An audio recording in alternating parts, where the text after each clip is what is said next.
morning. I'm Sherah, and I'm a Stephen minister. And this week I will be sharing from a Stephen pamphlet called How to Help Someone Suffering from Depression or Anxiety. It's not easy to support someone with these conditions, especially if you have no personal experience of their illness. But they need you and you can help. As you help them, you will be helping yourself and other family members, or if it's a friend, that person's community of family and friends.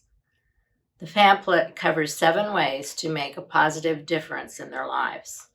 First, be aware of the tendency to trivialize the disease, especially since we are not the ones experiencing the disease. The longer it goes untreated, the more serious it will become. Sometimes the person suffering continues or contributes to our denial.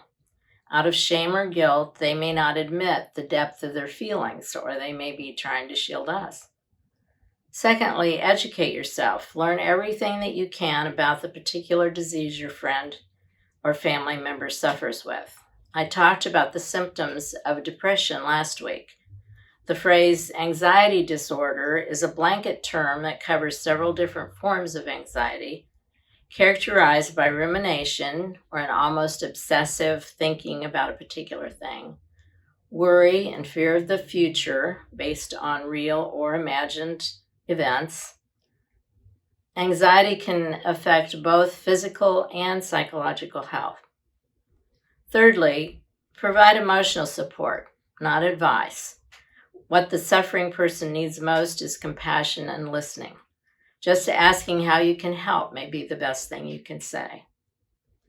Actually, referring them to a Stephen ministry would be good, because that's exactly what we do, but that is offering advice.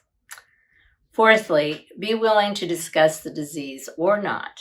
Sometimes people want to talk about their illness. It's suggested not to avoid the subject, but don't pressure them about it either. Fifthly, when you feel critical and judgmental, take a break. If you are very close to the person, this may be a sign that you're getting worn down yourself. Sixthly, connect on their terms. For example, if they have become reclusive, offer to visit them in their home. If it's a family member, find a movie that you can both watch and enjoy. Or even go to the theater. They may feel comfortable in the darkness of the theater. Finally, offer hope. Whatever gives your family member or friend motivation for the future, remind them of those things. It can be their faith, the love of their children or grandchildren, work that's important to them, anything that would make them want to go on living. Importantly, however, be willing to intervene with medical help if the depression and or anxiety become life-threatening. If you're a person of faith, remember that God is with you at all times, and truly all things are possible with Him.